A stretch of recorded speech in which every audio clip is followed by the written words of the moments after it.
Hello, everyone, and welcome to another episode of John Matrixx Talks Movies.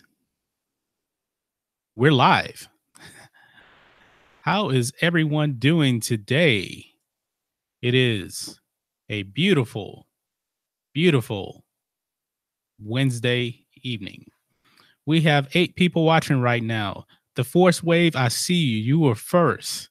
You were first. Thank you so much. Thank you so much. Smash the like button if you're just not joining us. I see that Lord Callus is here. Caliph Muhammad is here. We're getting engaged early. Thank you so much for everyone for joining here. I see the Force Wave says hello. We will get started here in a few minutes to give people more time to actually get in and join the fun. Johann Sebastian Bach is here. It's 22 where I live. You know what? Johann Sebastian Bach is my second favorite composer of all time. So you're pretty old to say you were born in 1685 and you're still kicking. Maureen is here. Hello to Maureen. You guys are just so kind, so kind, so nice, so nice. How's everybody doing today? How was your hump day? Wednesday is hump day. And I always wondered, how did we ever get the name Hump Day? Who came up with that? That I'm not real sure. That I'm not sure at all.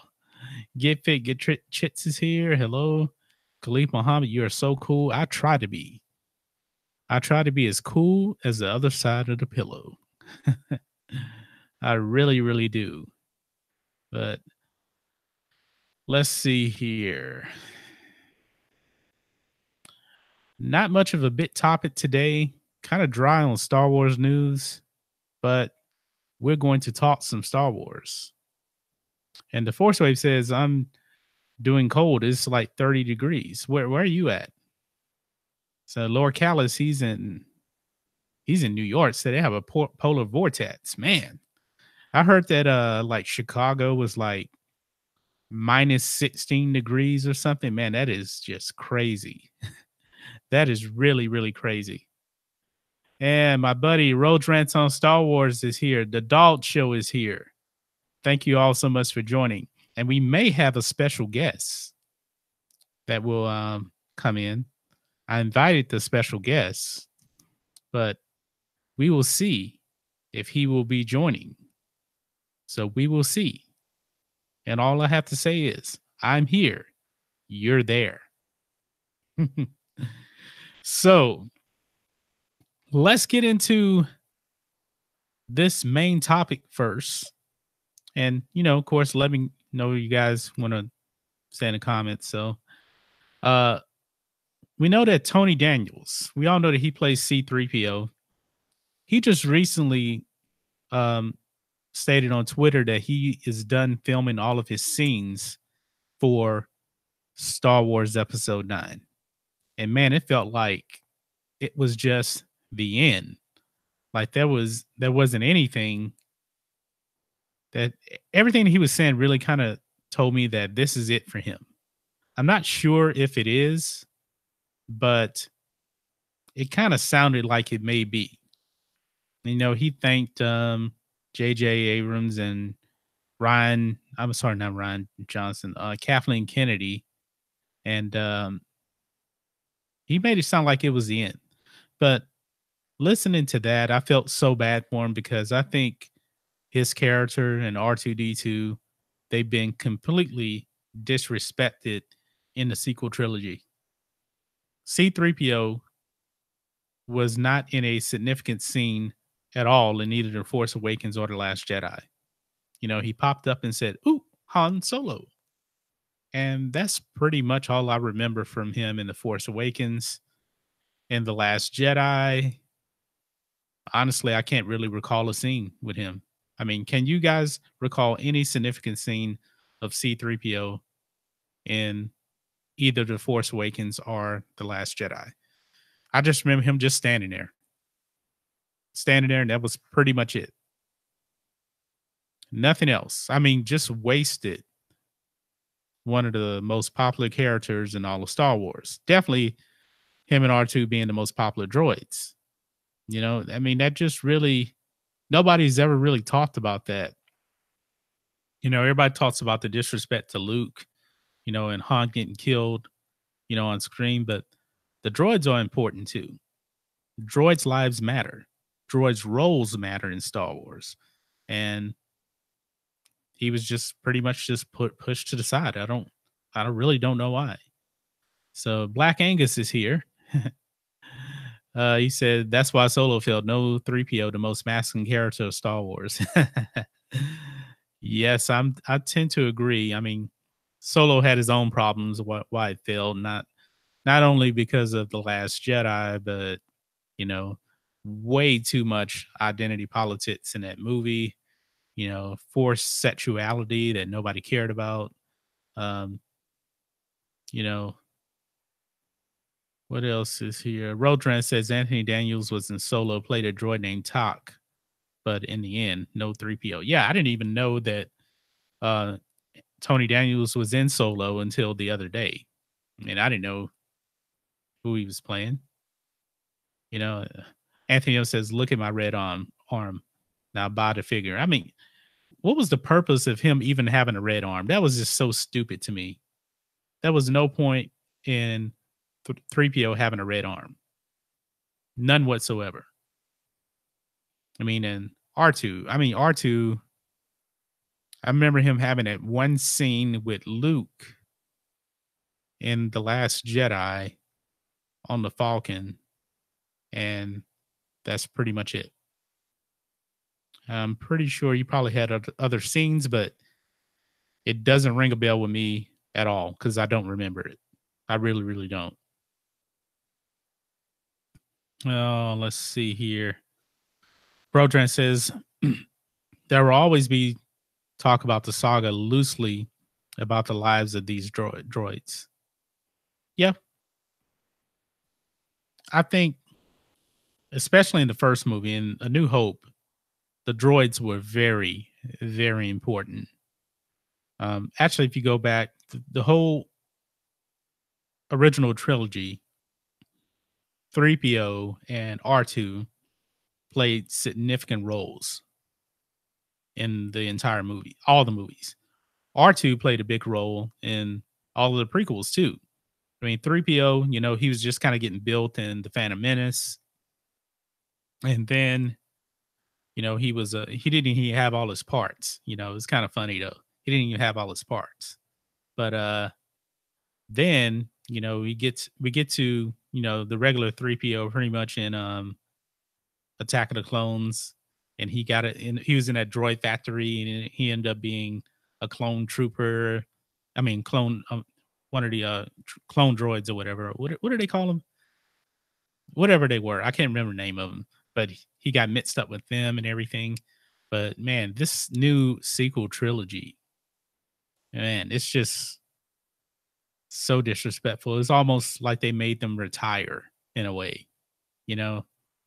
Now we all know that Kenny Baker, he's deceased. He wasn't even in The Force Awakens. It was another guy that played R2. And then Kenny Baker passed away, and the other guys played R2 in The Last Jedi. So I don't know how big of a role the droids are gonna have in episode 9. Yeah, Laura Callis right. Battle droids. Yeah, I couldn't remember. I've got so many things on my mind. So uh also says 3PO was sadly given lines regarding purple hair lady. What did he say about Holdo? I don't even remember. Uh Black Angus says, never mind, guys. LOL, working on a follow up to Germanus, as well as coordinating with a couple of working on the Mike Zero Arrested sequel. Yeah, what's all this about Mike Zero being arrested? I don't know much about that. I've heard that today on YouTube. Somebody said, I think that was because the Rookie Critic was live today. I can't remember if somebody mentioned that on his live stream or what. Maureen says, I love these droids, but not L337. Oh my God. Can we never mention L337 again on this channel? I mean, L337 is the worst droid ever in Star Wars. And I'm pretty sure Rose Rants will probably agree, even though he likes Solo a lot. But he even has to admit that L337 was a terrible droid. To me, L3 destroyed that movie. Just is absolutely horrible. I cannot stand that little SJW droid. You're talking about droids' rights, and talking about having sex with Lando. Oh man, no, no. Yeah, droids are important to Star Wars. I agree, Serge. Um, laugh out loud, damn, my boy is Zero in a click. They said the red arm was a solid nod to his silver leg in the original trilogy. And folks, this is real time. My doorbell just rang. Give me just a second. I'll be right back. Never mind. Somebody's getting the door. And that's actually going to be that's going to be UPS, I believe, at the door with my new backdrop. This backdrop is going away. I have a much cooler backdrop. You guys are going to enjoy this new backdrop. Maybe we will put this up live while we're on the air. So this is real time. Very real time. So, all righty then. Oh, he tried to report Poe to Holdo. Yeah, that's right. I forgot about that. Traitor. Black King says, just got to watch on my channel, working with Drunk 3PO as it develops. Okay. That picture is Zero, though. And I really got to see it now. I can't wait to see it. Yes. So Rose agrees. Worst droid ever. Top 5 worst Star Wars character ever. Top 3 worst character ever.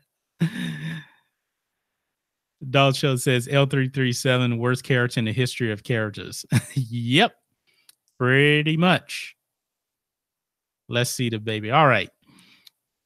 Black Angus says, I got a new topic for the video. John Matrixx gets new backdrop live on set. My boy gets that low-key excitement. Yeah. Hold on just a second, okay? Be right back.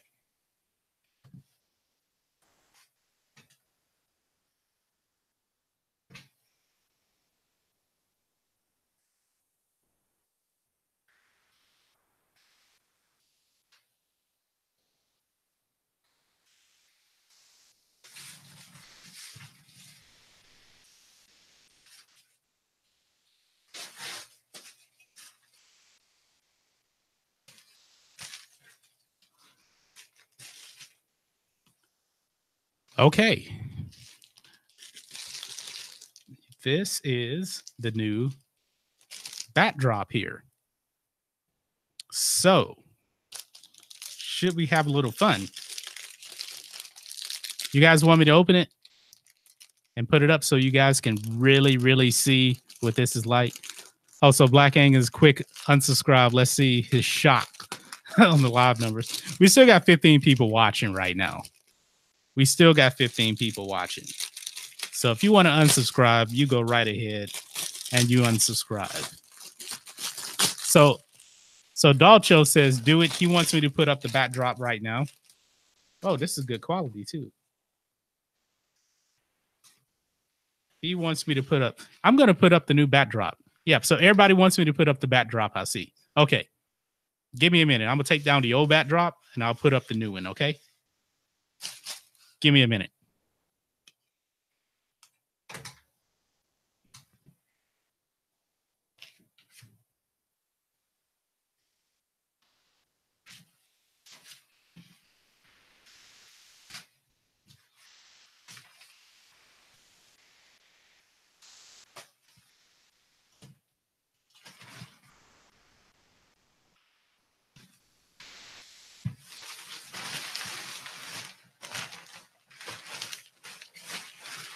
I'm just going to throw it over here.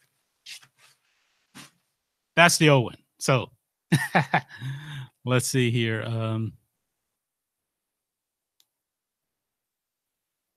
Gonna have me some fun. Gonna have me some fun. Gonna have me some fun. I love Bill Duke, man. Oh, gonna have me some fun. I'm gonna have me some fun.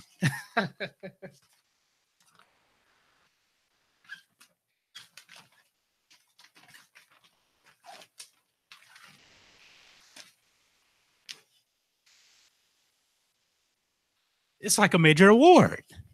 Like if you look at, remember A Christmas Story? It's like a major award. That's what it is. It's a major award.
What happened to the stream here? All right. All right. So now I'm looking at it real time.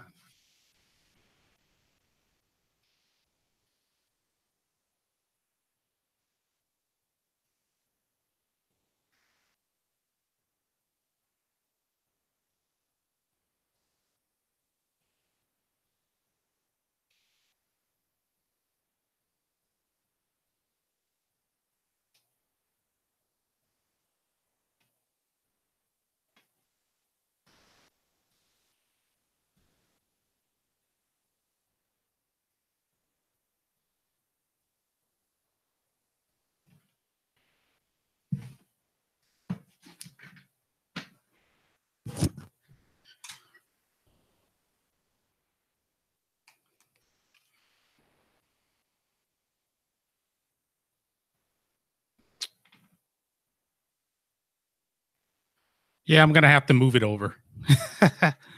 I saw that. Yeah. I'm gonna have to move this over a little bit. Yeah.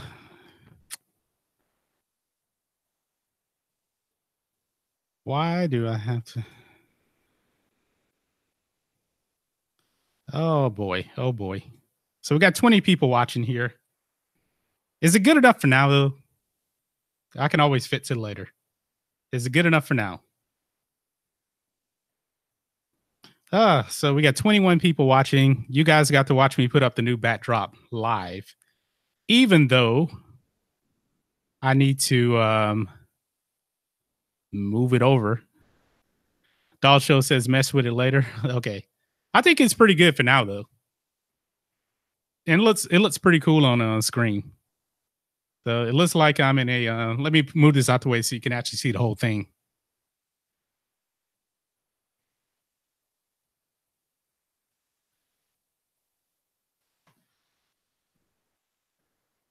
So it looks like I'm in a spaceship now. Oh man, that looks good, but man, I really got to move it over. I really got to move this over, and I will move it over later on. So live stream in a spaceship. Yes, exactly. Exactly. All right. So back to the topic at hand. Let me see if I really kind of missed anything here.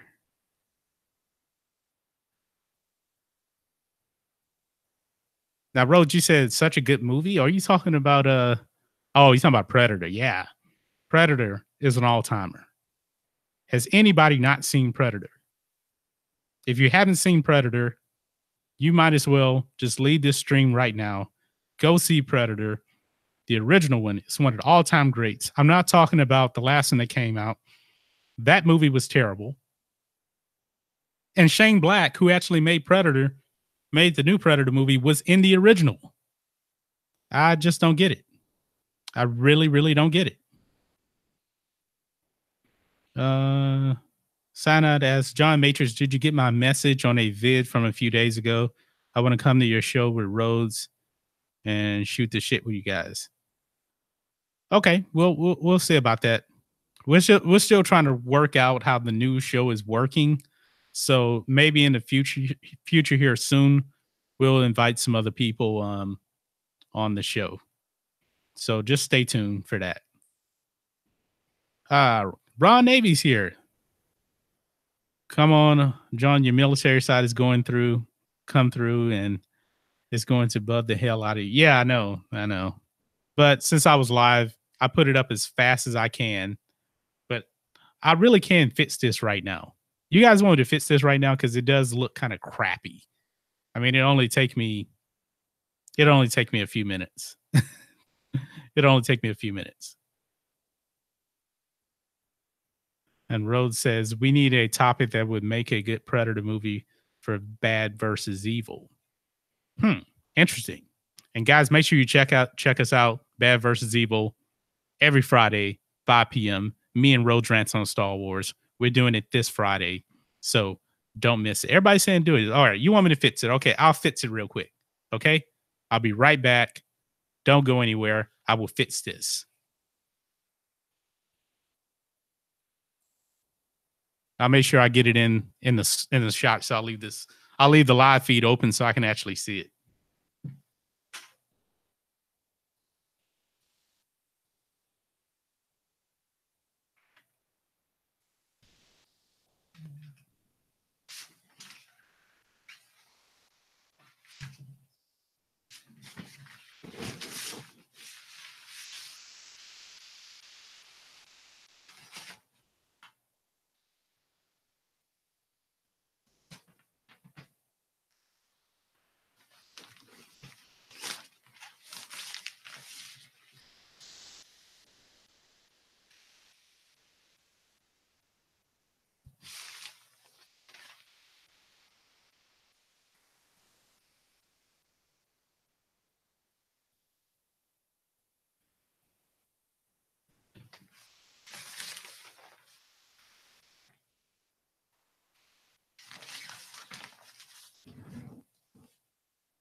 Okay, let's see here. I think it's starting to look a little better here. Let me move the mic out the way.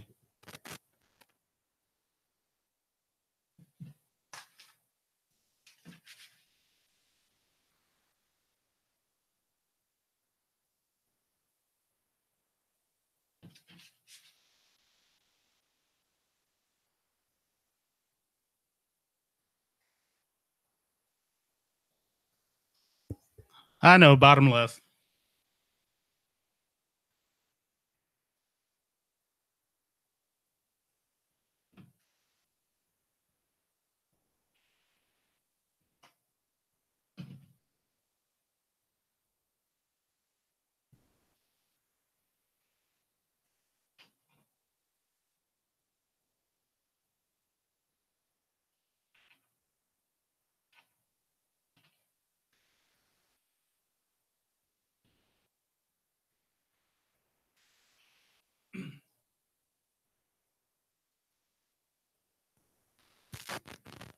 Okay, all right. You know what? Actually, let me just move my webcam. That'll probably help.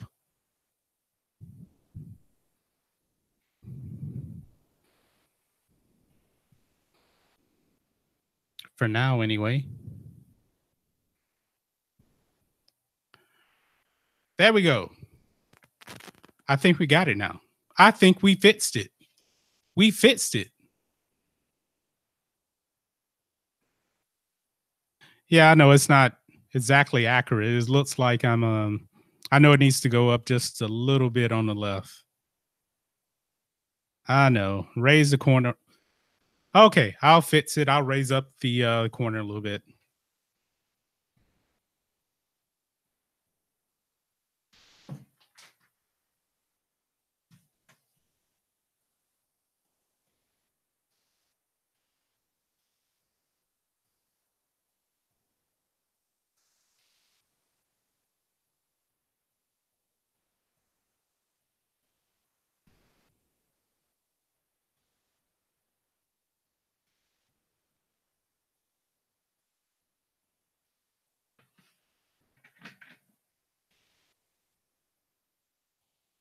Actually, I probably should what is that you're saying? Lift it up 4 inches on the left. Because I'm looking at this through the webcam, so it's not exactly gonna be accurate. Let me turn my back.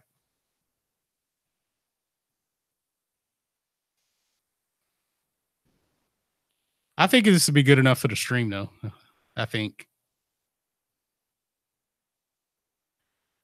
I am a little OCD, so I'm not just gonna say screw it. I'm very, very OCD, bit time.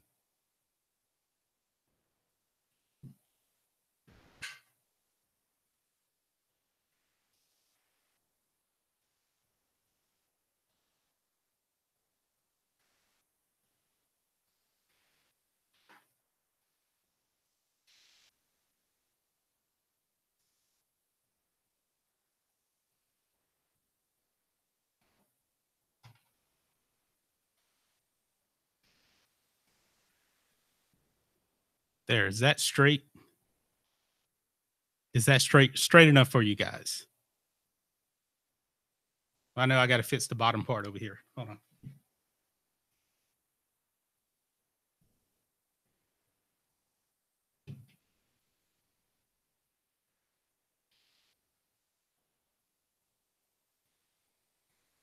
I lost my other thumbtack.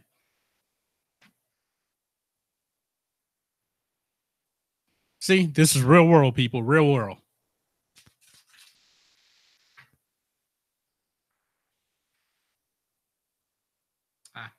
Got another one.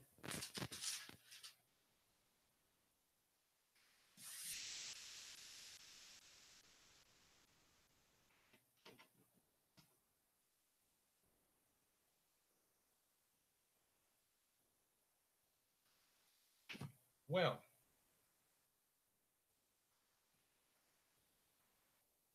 I just broke this one, so I get another one.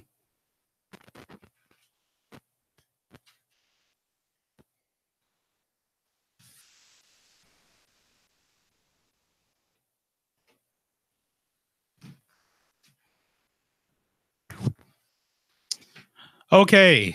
I saw you, Ron Navy. Says, I know most military are OCD. Yeah.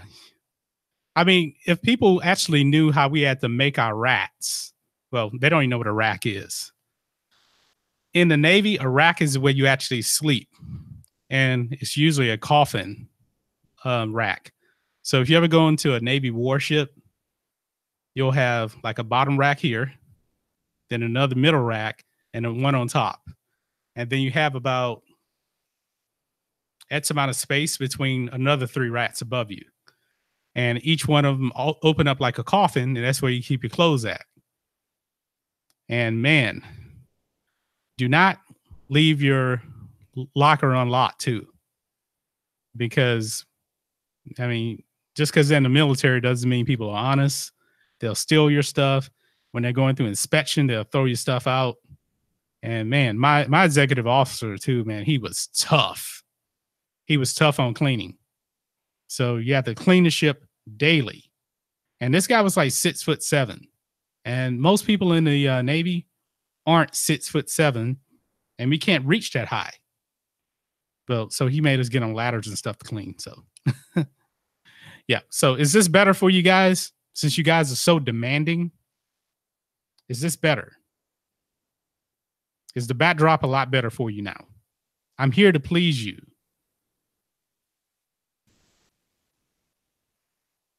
Maybe I should sit back a little bit too. Yeah, if I sit back a little bit, now you get the full shot. And I actually have this desk in front of me right here too. So yeah, I think this looks better here. Says, hey, Connor's Cantina. Oh shit, I didn't know you were in the military. Yeah. And it's actually funny.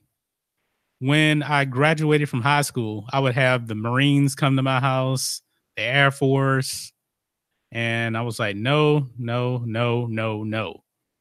And the way it happened was I was in college, I was a music major, and my fourth year, I came to the realization that being a composer, nobody's going to get a job. So I was actually waiting tables at a casino in Louisiana, and I had my one section right here. One table over out of my section was a Navy recruiter, and he just stopped and asked me, have you ever thought about joining the Navy? And I was like, no, inside my head, but I said yes out of my mouth. So he gave me the number to a local recruiter, and you know, the recruiter called me and everything. And you would notice here, Navy recruiters, they have to go to sales training. The school is in Florida. And, you know, he sold me on everything, to act like your best friend and everything. And then you sign up, you go to MEPS and everything, go through your physical, and then you get to boot camp in Great Lakes, Illinois and Chicago. And then that first night, you're like, I hate my recruiter. And I'm pretty sure Ron Navy can attest to that. And he says, yep, buffering to death. Yeah, we actually used to use Tabasco sauce to shine the drainage. Because even in Navy, you have to shine all the gold and everything. And it goes real bad and gets scruffy. But if you actually use like Tabasco sauce and a wire brush, it'll make it sparkly shiny. So, but that's how I ended up in the Navy. So if you want to join, knock yourself out. But the modern military is not for me. I'm old school. So, but that was way back in 2000 when I joined. Oh man. All right. Ron Navy. All right. I'm gonna give it to you. I'm gonna say it on the 1MC. Anytime it's time to clean the ship, this will make you guys never join the military. Anytime you guys, anytime the ship is ready to be clean, and they do this like 4 times a day, they go, sweepers, man your brooms. Give the ship a clean sweep down, both forward and aft. Take all trash and receptacles provided for on the pier. Now sweepers. And then if you hear field day across the 1MC, the 1MC is the microphone that they use to the ship. You hear field day. Field day is not fun. It's not like school. Field day means a deep cleaning of the ship, and nobody can leave. So,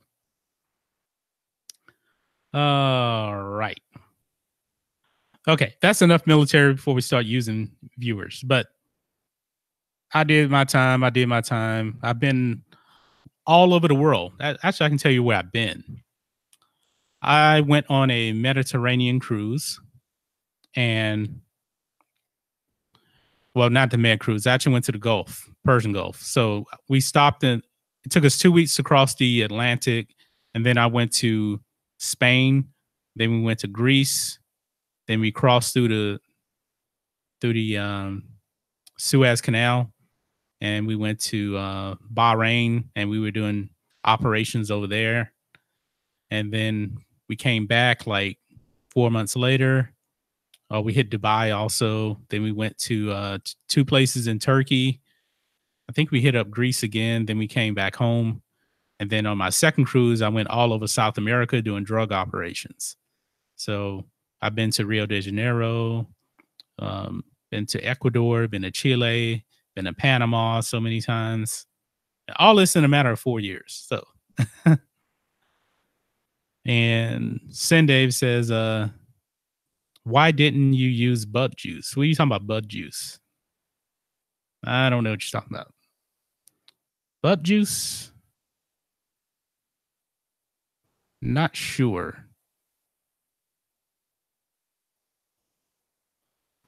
All right. Matarian of the Death Guard. I think this is your first time here. Um, says I was sold fighting a fire dragon in the Marines. A real eagle globe and anchor is a buzzer, 8-ball and a shovel. Oh man. Ron Navy says, 20 years, never got to go to Europe or the Pacific. Man, where were you, in Japan or somewhere? Man.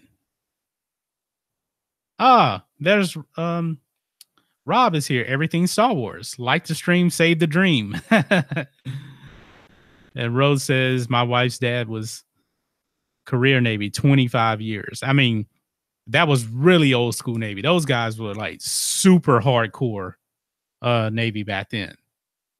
I mean, the old school Navies, like when I got in 2000, the guys that were in like 18 years in the Navy, they all smelled like cigarettes and coffee, and they did not like women on ships. And my ship actually had women, and women can't go to every ship. So, 30-year Navy. Okay, there's a lot of Navies in here. So, Rob, I did send you a link. I don't know if you got it or not. Rob was going to be our special guest. I don't know if he can come on or not. Do you want to come on, Rob? Are you able to come on? Let me know in the chat. And I'll be happy to resend you a link.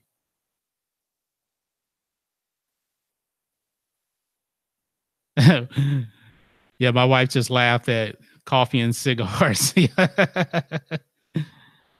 Thank you for your service, everyone. Well, thank you.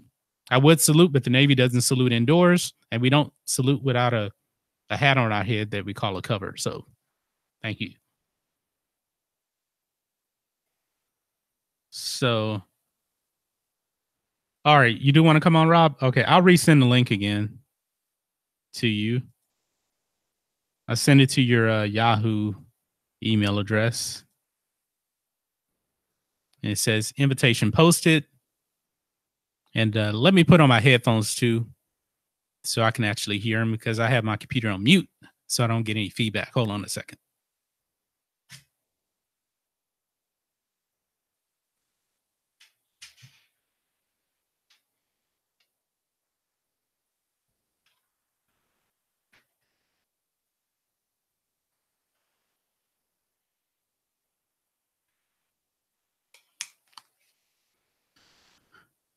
Okay, I'm ready whenever you are, Rob.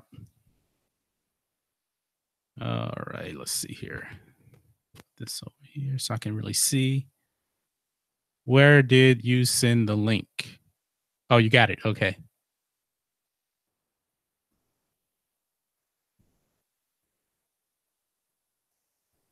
Yeah, did you get it, Rob? Because I just sent it through the Google Hangouts. Says invite people, and it just asks for the email address. That's what I did. So we have 16 people watching right now. Please smash the like button. Subscribe if you haven't subscribed yet. And make sure you check out Everything Star Wars. Rob is a very, very good guy. Very happy to have him on the channel here with me. First time I've really invited somebody to come live with me on this one. Man, and I lost a subscriber. I don't know what's going on with YouTube, but man.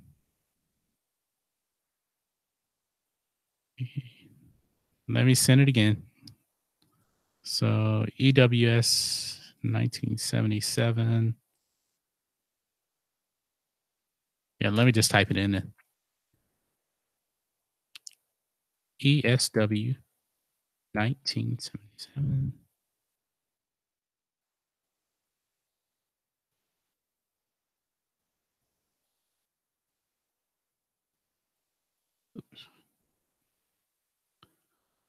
Uh,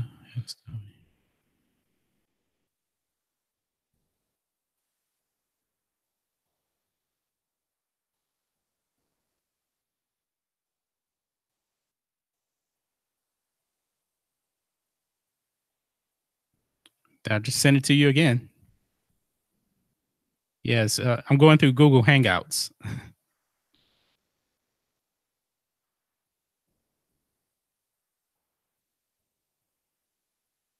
Yes, and Dave said I lost like 3 subs in the last few days. Yeah, what's happening here though is that I'll get like 1 or 2, and then I'll lose one, and then I'll get one. So we're not really joining. So I don't know why.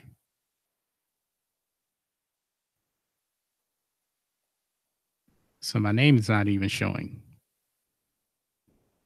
It's actually showing through. You'll see my real name, Rob, through this one. You don't have to say my real name, but it's coming through my real name, 1977 at gmail.com. That's what it's coming from. Yeah, John Matrixx is not my real name. I know you guys probably really thought that was my real name, but it's not. So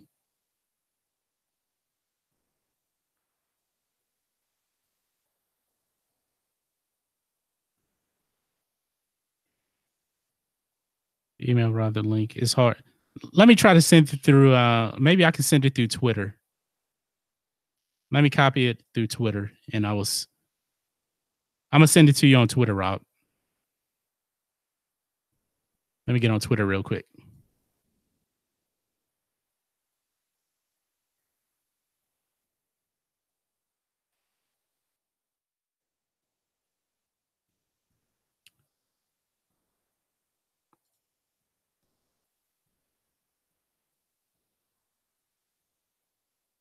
There you go. I just sent it through Twitter. So now you should be able to do it. Yeah, Rose says always do the up and down with subs. Yeah, this sucks.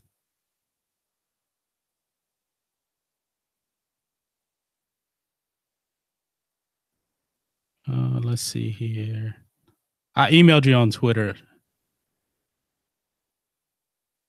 So Rob, him and Dog. Yeah, I tried to do an invite from Hangouts, and I emailed it through Hangouts, but I just posted a message on Twitter for you to actually to join in. That's what I did. I did that. Email him the link. Okay, I'll email him the link then. All right. Believe me, this is real world, folks. Not a Hangouts expert. So, all right, all right,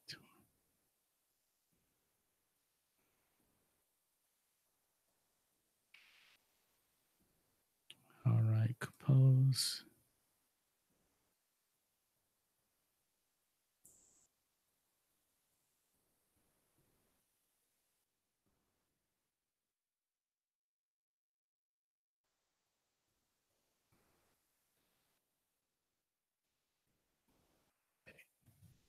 All right, Rob. I just sent you the email. I emailed you.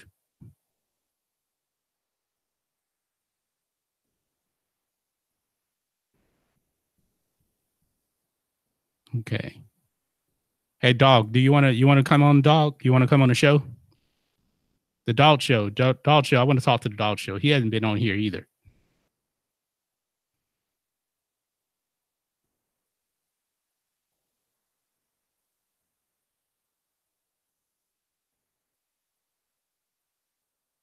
Yeah, it's not you, John. Rob is hard because he uses Yahoo, not Google. If you email him, he can get in. I just emailed him.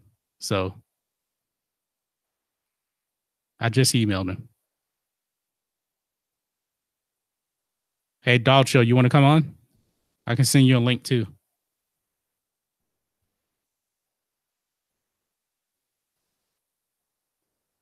Because I'm open. We can have a little small panel on today.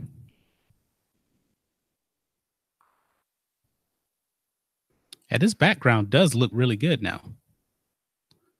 Okay, I need your email then, dog.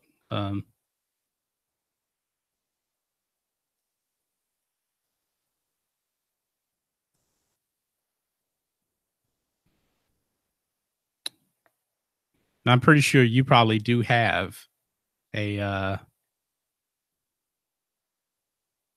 Gmail account.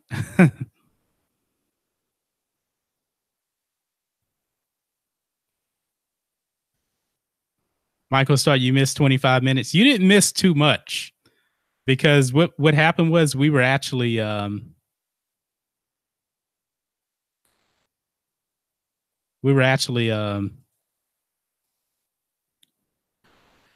we changed my backdrop here live on camera. Actually, UPS showed up at my door while we were going live with my new backdrop. So I took the old one down and I put the new one up, and people were complaining that it was messed up. It was crooked. So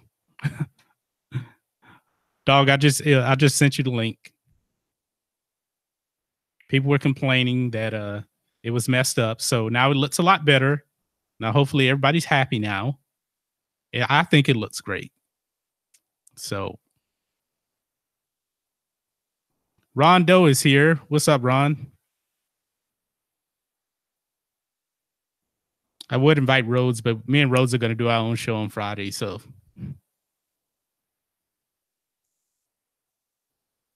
oh my God. So dog, you're a Cleveland Browns fan? Really?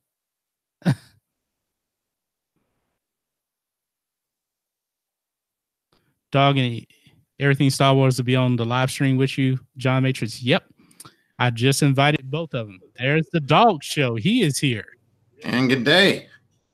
Ooh. How we doing, John? Thanks for inviting me. Oh, I'm doing well. I got a little feedback. I can hear myself. Well, we got feedback. Yeah. You have any headphones? Oh, I had another window up. My bad. Sorry about that, fellas. Yeah. That always happens to me every time I go live. At first, I forget that there's two windows. I was watching Angus's video on the Mike Zero. That was pretty funny, and I accidentally muted that one instead of your stream. Okay. So my apologies there. Here, dog, you go ahead and say something. I'm going to make sure you guys subscribe to the Dog Show. I'm gonna try to email Rob again because he said he didn't get it. Okay. Oh, you need an email to Rob? No, I have his email, but he said he didn't get it. I emailed him through my email, and he said he didn't get it. Okay. So yeah, let me. I'll send a link to him. Yeah, because I did send it to him. What happened? ESW 1977.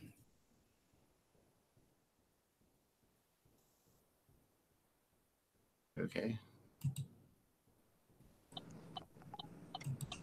Hey! Oh, there he is. Well, it's about time. Okay, cool. I made it easier. Say hi. All right. Sorry about the loop-de-loop, folks. Who's that, Maya? Who's that? Hi, Maya. Who's that, Maya? That's John. You guys are out in the cold. Dog.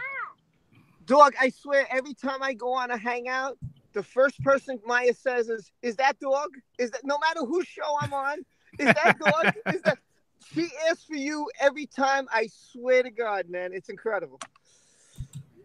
She loves Dog. She loves you. I swear to God, you gotta be your favorite. She always is that Dog? Is that Dog? Mommy, look, it's Dog. I think no, it's not Dog. Every time. Are you in a snowstorm up there in New York? Well, no, I'm in Jersey. I'm out here with Mr. Peters. Oh, okay. It snowed. It's not a snowstorm. It was like just the dust covering, but man, it is frigidly cold out here. Frigid. Are you guys below zero? I heard like Chicago was like -20.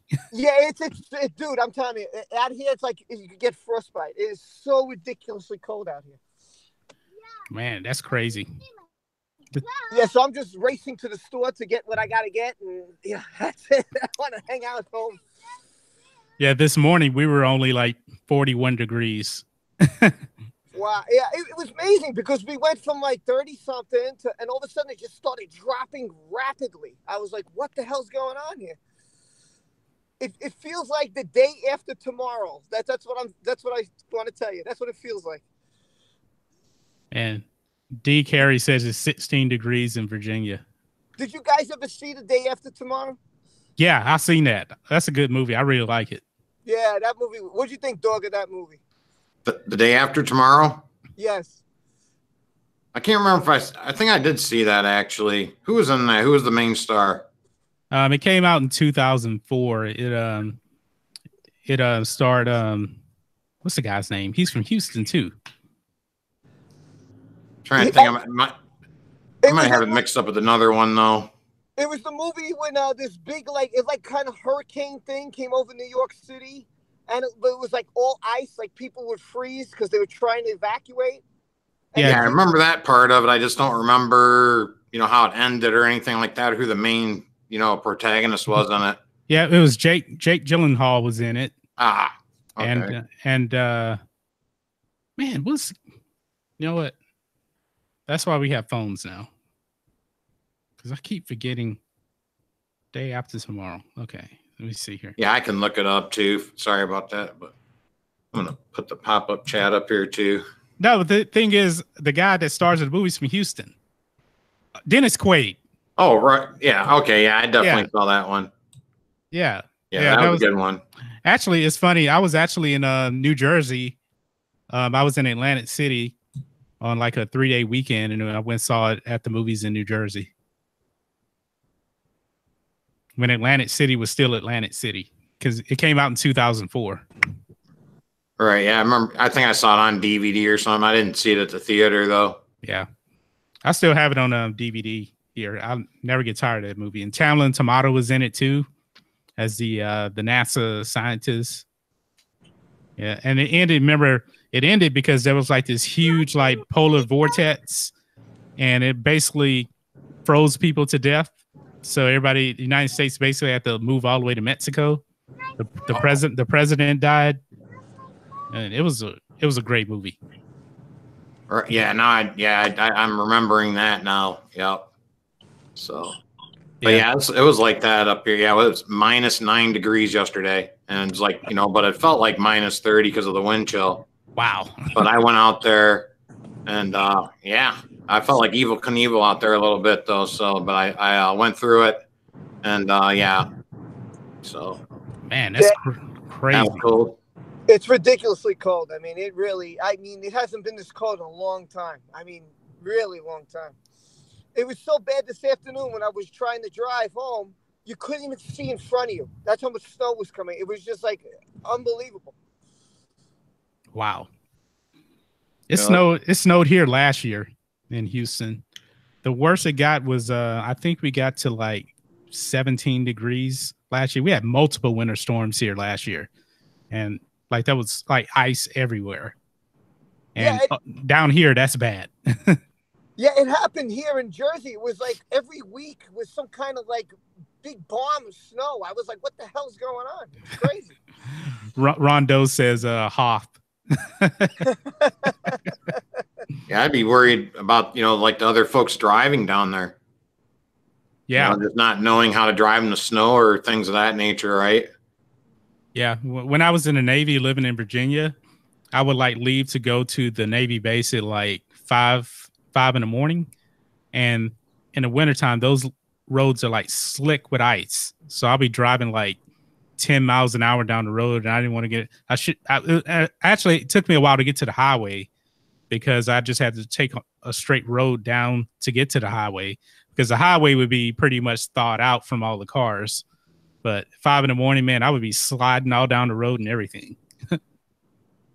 That's some scary stuff, especially if you're not used to it. You know, you're like, what the hell do I do here? You know, the people are not used to. I'm sure there was a lot of auto accidents and stuff like that because cars were probably sliding all over. Yeah. Yeah, it was bad. Man, so you said 17 in Texas, in Houston, Texas? Yeah, it was like 17, I think.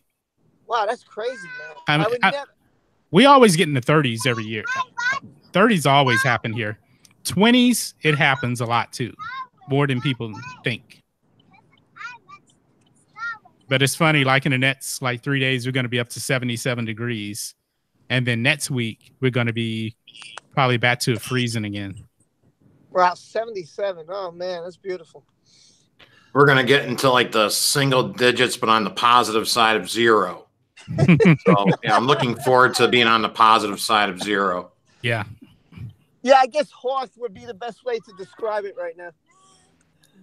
Yeah. Do you think we got to get like a Hoth system in episode 9, like a repeat of the Hoth system again?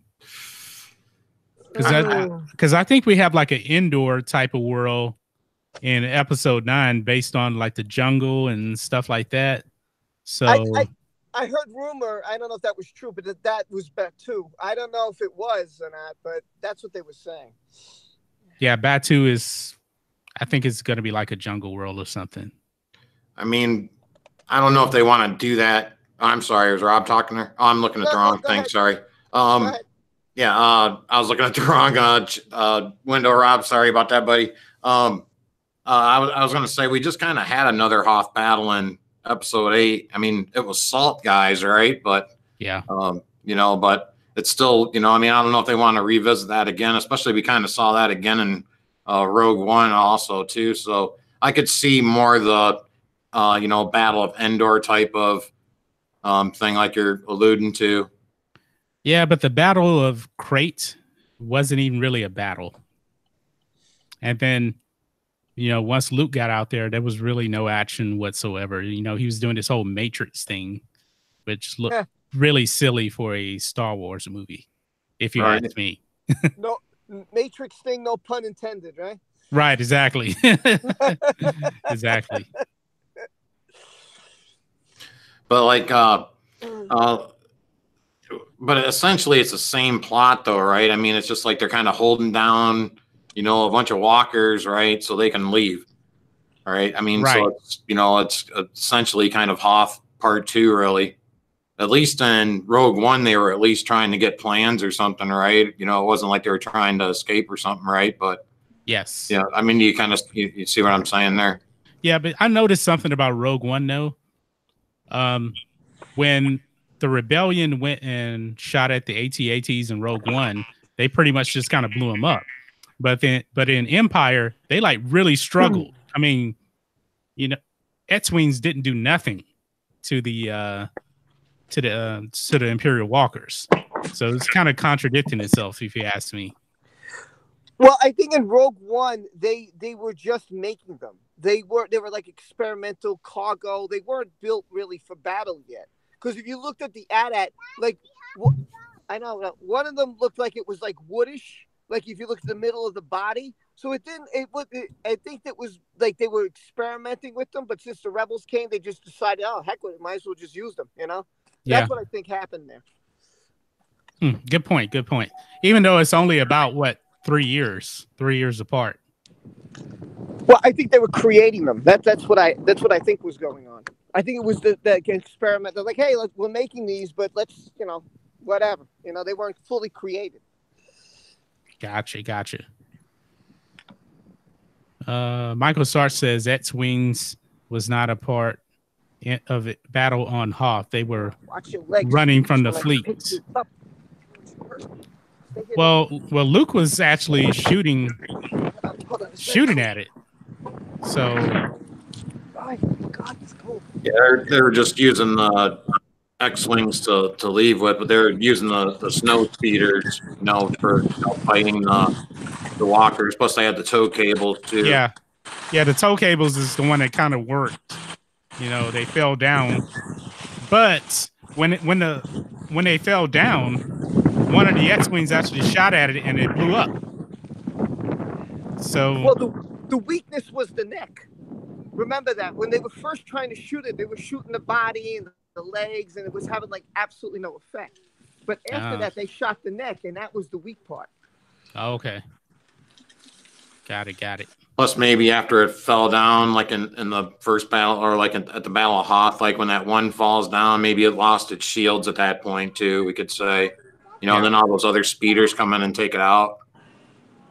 Gotcha. The one that I think it was Wedge's speeder, like whoever his buddy was, Jansen. Nice shot, Jansen. Nice shot, Jansen. And that wasn't even Wedge's voice, because really? No, the guy that played Wedge, that's Ewan McGregor's uncle who plays Wedge, and he doesn't have an American accent, so they dubbed his voice in all three of the original trilogy movies. So that Dennis Lawson, that's his name. So they redubbed his voice so they can have an American accent. You want to get in? I never realized that. That's crazy. Yeah, because he was actually at Star Wars Celebration. Was it last year? I think. Get in that one. And you hear him. He sounds nothing like Wedge. Even when you hear like Christian Bale speak in his natural British voice, he still sounds like the Dark Knight. What's his name? Batman's alter ego. Bruce Wayne. Bruce Wayne. Yeah, he still sounds like Bruce Wayne, but Bruce Wayne with a British accent. Dennis Lawson sounds nothing like Wedge. Yeah, I thought you knew that. No, you'd think I would know that by now, but no. I mean, like I know David Prowse played, Darth Vader, and James Earl Jones was the voice, stuff like that, but never realized that Wedge Antilles, had a voiceover. Yeah, but even with David Prowse, there was still actually I think like 3 other guys that played Vader in the suit. Right. Yeah, because there was like when he takes the mask off, that's a totally different actor as well. Yeah, that's Sebastian Shaw. But even for some of the action scenes, I believe it wasn't David Prowse. It was like 2 other guys. Oh, okay. Yeah. Interesting stuff. And there's all these little tidbits of stuff about Star Wars. Like, for example, people think that the prequels, they just kind of stood around on green screen. No. There's actually a video on YouTube, man. The prequels had a bunch of practical effects. A lot. Like Naboo. Naboo was pretty much all practical. You wouldn't realize it, but it really, really was. Now we all know about the clone troopers. Those guys are straight CGI. But even Mustafar had a bunch of practical effects. They actually made like the lava and stuff for it, and they went and shot scenes in Italy of this volcano that was erupting, and they put that into Revenge of the Sith. So for the Mustafar scene? Yes, for Mustafar. A lot of that is practical. So I wish I knew the name of that video on YouTube, man. It like really opened my eyes. Like, whoa, this is a bunch of practical effects. I did see that one you're mentioning, or I did see where they were using the footage from the volcanoes and stuff. I wish I could remember, the location of it, but yeah. But I definitely, that rings a bell. Yeah, that's some good stuff, man. I mean, I have so much respect for George Lucas. But the clone troopers really did look not that good. I'd rather them just. It's like the ones that were up close, they look like Tamura Morrison, but the ones in the back, they look very, very weird. Oh yeah, I totally agree with you on that. Yeah, it didn't give me that I like that rough feel of the original Stormtroopers and stuff like that, right? With the original Star Wars and Empire Strikes Back, and it just looked a little more realistic to us in our fantasy realm, if we So, but yeah, a lot of those clone troopers are all CGI, aren't they? Yes, but overall, I like the clone troopers way more than the stormtroopers. They're much more. They're not bumbling fools. for one thing. I mean, they may be CGI, but if you watch the Clone Wars cartoon and the movies, they're much better than stormtroopers.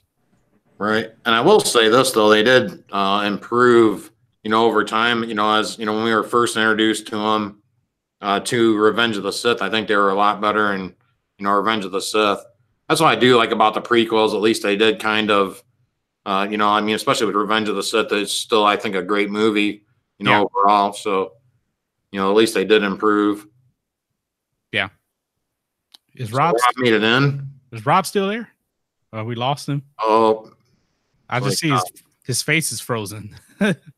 It's so cold it froze his face to the screen. Yeah. Economy's Cantina brings up a good point, though. He said, well, stormtroopers were enlisted. Clone troopers were bred for war. That's true. Clone troopers, all they knew was to be, grown for war and battle training. And then the Empire shut them down, I guess, because, that whole Order 66 thing, they can probably end up turning on the Empire. So Palpatine got rid of them and had enlisted, wanted people just to enlist. Which, right. Well, basically at that point you can enslave the galaxy, right? Right. You don't have to spend the money on clones and then what's the expected lifespan on a clone? Do you know at all? Well, if you look at Rex, Rex was born.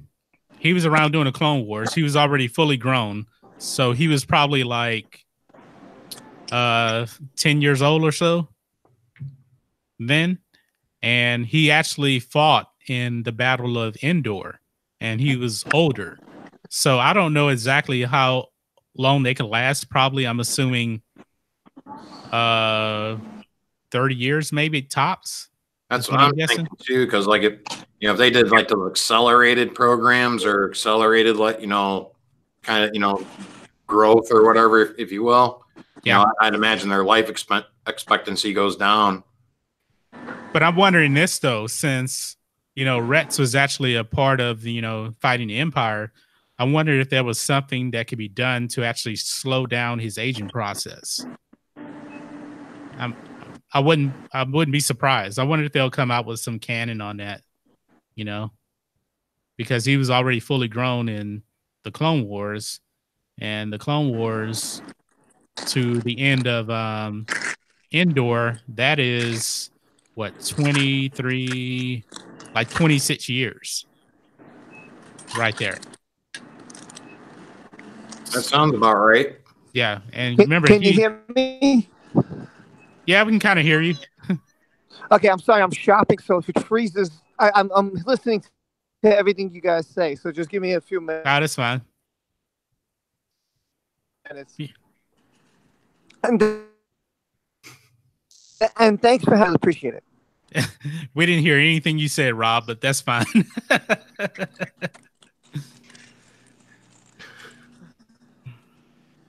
All right.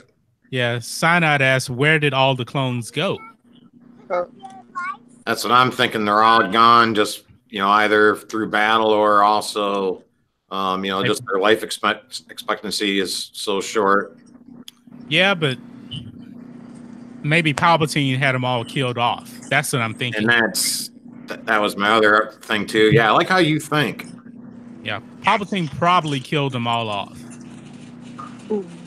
Because if you can go from basically Obi-Wan is my friend.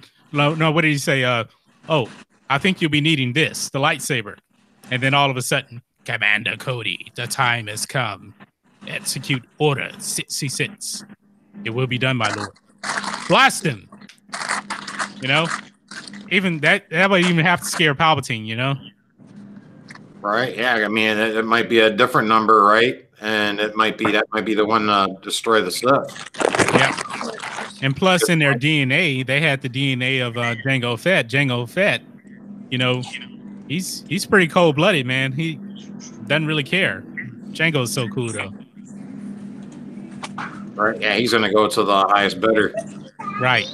Exactly. But a lot of the clones,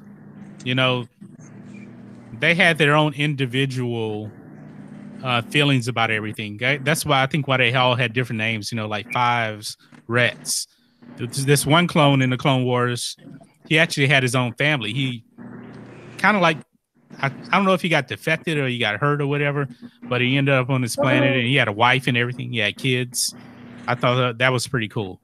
So they're all individuals still.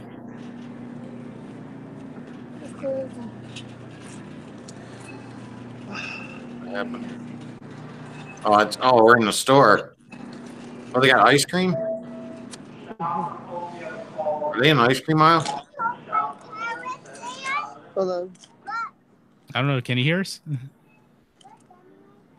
I don't know if he can hear us. He's typing. He said milk and soda. Oh, milk and soda. Okay. I thought I saw ice cream for a second. Yeah. Every time I look in that, in one of those types of doors, I'm always seeing ice cream now. So no. Now, Lord Callis, who is pretty much an expert on theories and stuff, he said they died and others were enlisted into the Empire. Yes, so, now they actually worked alongside the stormtroopers. That's what he said. Okay. So probably the clones trained him, I'm assuming. And then, they got killed off or Palpatine killed them off or something like that. Or retired them somewhere. They might be off in secret somewhere too. Yeah. But I'm pretty sure he probably shut down the clone program completely. Except for the ones, that took out their inhibitor chips. Like Gregor and Rets. Gregor and Rets. Yeah, Rets. Gotcha. What's happening, John? In the chat there, Entertainment Hacker just showed up. What's up, John?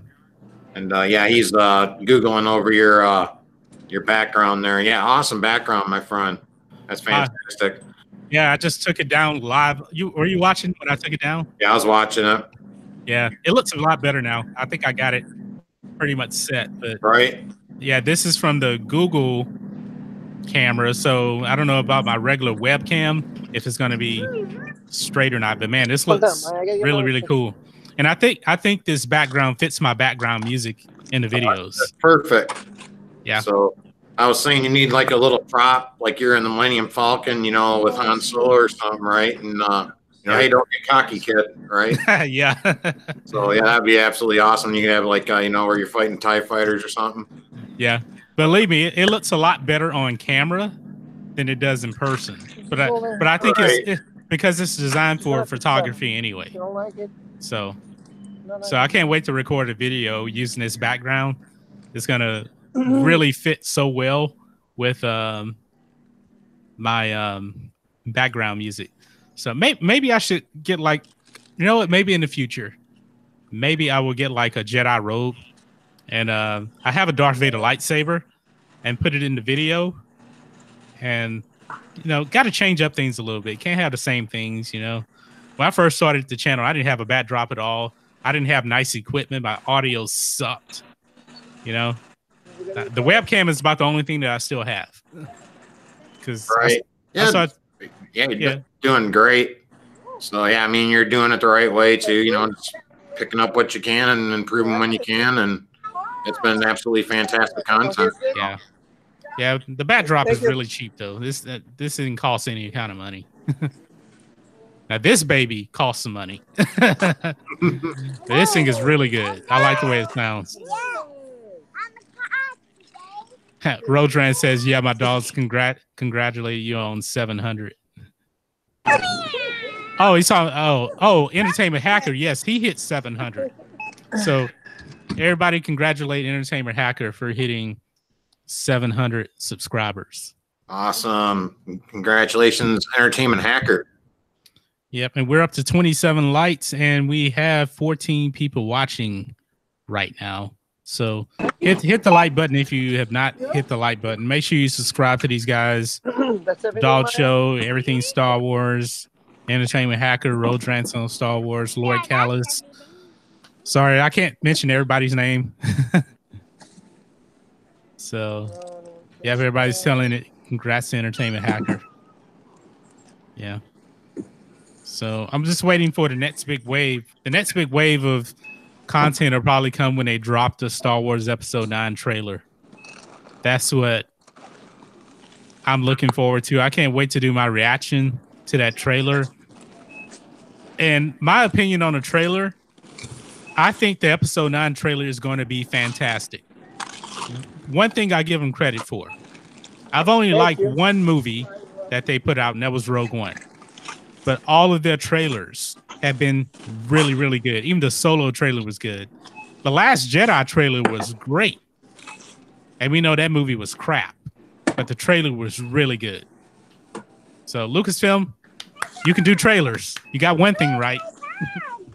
All right, yeah, but they can pull the wool over your eyes, as they say, right? With those trailers. Right. I remember being in tears when I saw the first Force Awakens trailer. You know, when it first came out, and you heard Luke Skywalker's voice talking about, the Force is strong in my family, and blah blah blah blah blah, and it was like bringing you back to 1977, if you will, or 1980, 83, right? Times, right? And I had tears in my eyes watching that trailer, and then the Force Awakens trailer too. You had Luke Skywalker in it too, of course, right? And it looked like it was going to be okay, but it was a disaster. I have to agree with you. Yeah, how do you feel about Luke being completely left out the movie? Oh, in Force Awakens? Yeah, that was disappointing to me. Right, yeah, it was just I felt like they were just like basically using him to kind of fish bait folks like in my generation, right, old Star Wars fans, right, to be like, hey, you know what, Luke Skywalker's here, right? You might get to see him. But I was kind of okay with it, right? But the thing is like they made us wait 33 years to see Luke Skywalker in a movie, right? Right. All we get is him turning around taking his hood off, right, after waiting 33 years for a film, and then we got to wait another 2 years to get this version of Luke Skywalker, right? Yeah. I mean, it just and it was just they even put his. I mean, like when you look at the Last Jedi poster, I mean, his face is like. It just about covers up half of the poster. It seemed like, right? It's like, this is the, Luke Skywalker's in this. Come, spend your money on us, right? And this is what you get. Yeah. Rose Ranch actually says the Force Awakens trailer had me sobbing uncontrollably. I mean, ugly grown man cry. I've never cried from a trailer. Now I've gotten a little bit emotional, like. Every time I watch, sometimes I'm like, when I drive home, I'll watch like from work, I'll watch like Obi-Wan, Anakin, and Padme on Mustafar, and I'll watch those clips because I love it so much, and that'll get me a little bit emotional. When first she said, Anakin, I love you, then she says, liar, and he like chokes her out. And Obi-Wan, they have the little talk, and when Obi-Wan says, oh, you were my brother. I love you. Man, that's really like emotional right there.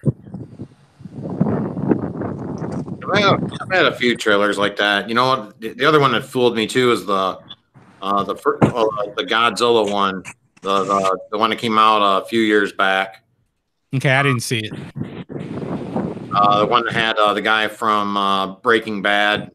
I forgot what the hell his name is though. I'm fired. But you guys, I didn't watch Breaking Bad much, so I forget. Oh, Bryan Cranston. But that original trailer they did for that one, I was about in tears for that one too. I was a big Godzilla fan back in the day, right? And right, like, oh my god, they're gonna make a Godzilla movie for the fans here, and just a little underwhelming, I guess. So it just seemed like every time those monsters were about to get ready to fight, they just like cut to the dude with his family and stuff, and. I don't know how you felt about it. Did you see that one at all, John? No, I didn't see it. I was never a huge monster movie fan. I mean, I love like horror movies. I grew up on Freddy and Jason. Right. Love those movies. And I grew up loving every single Arnold Schwarzenegger movie there was. I mean, put it like this here. I was such a big Arnold fan. I like Red Sonja. And Red Sonja is a bad movie. But Man, I love watching it though. It is. It's one of those bad films that you can watch though all the way through, though, right? I mean, it's it's. I'd have to agree with you there.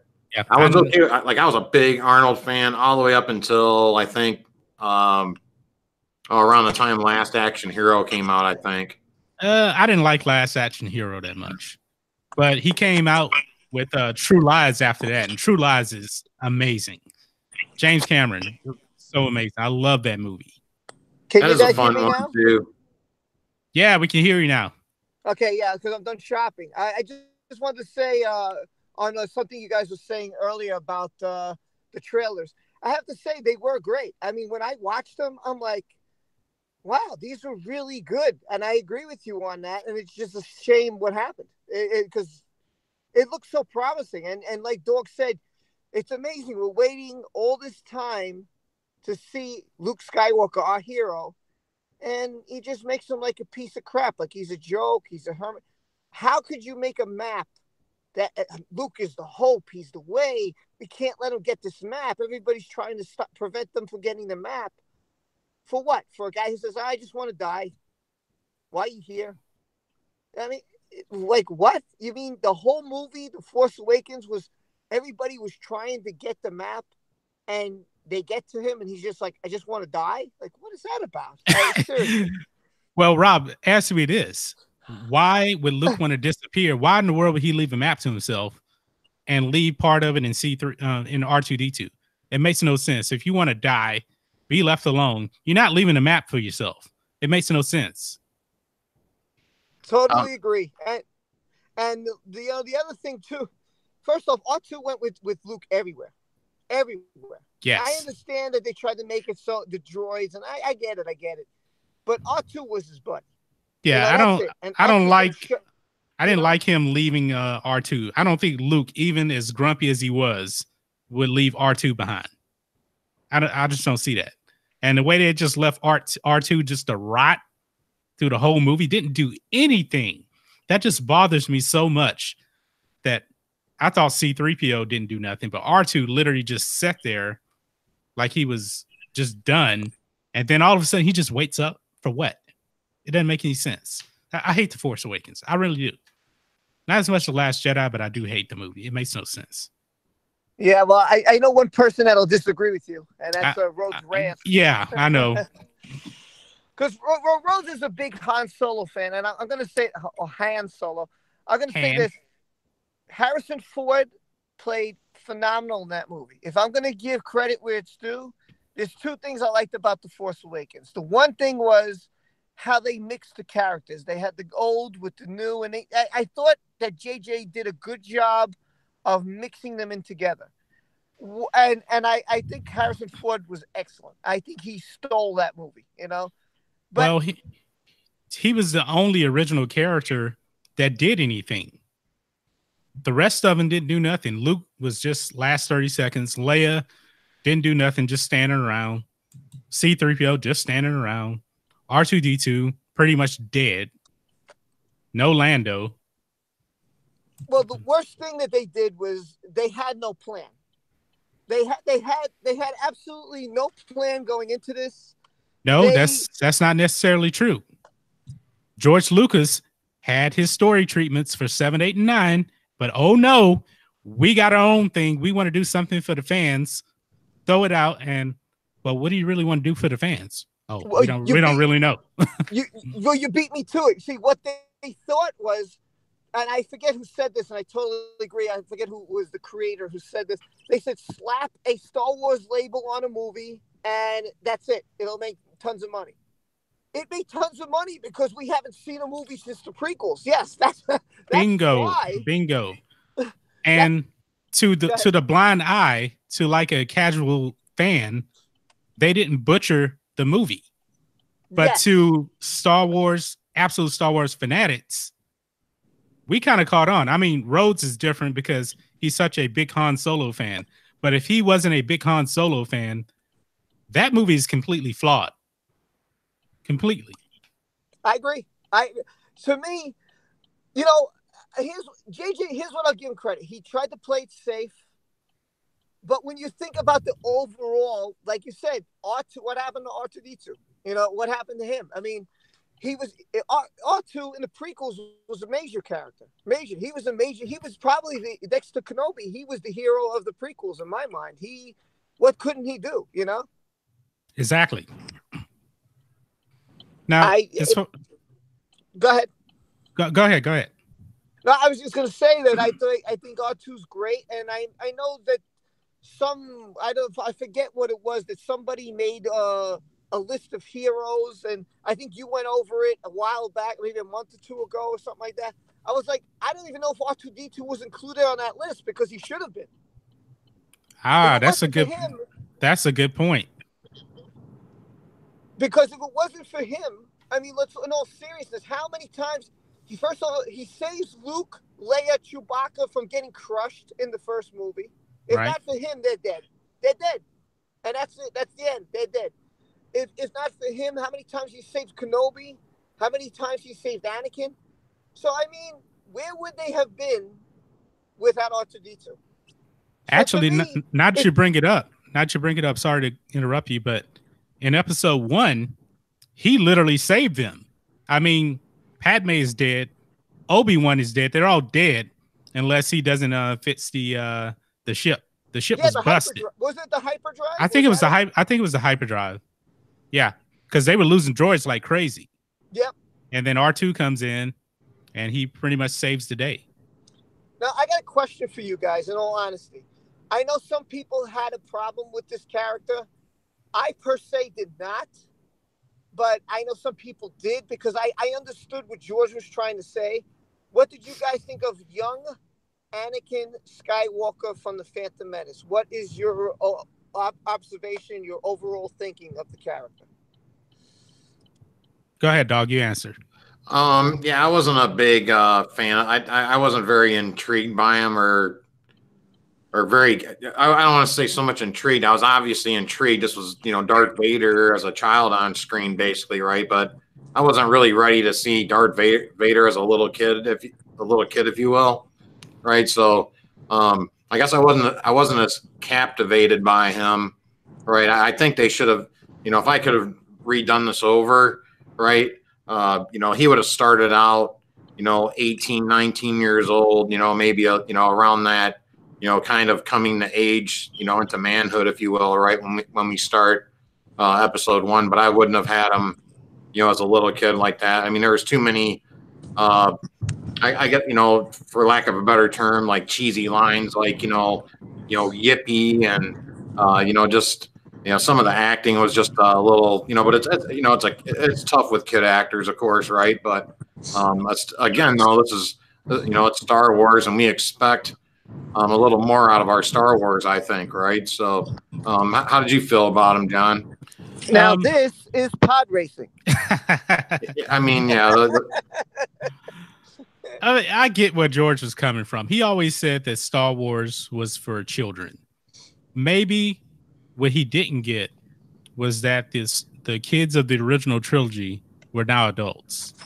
But I personally would have started, like Dahl said, start off with like a 18, 19-year-old Anakin already training with Obi-Wan.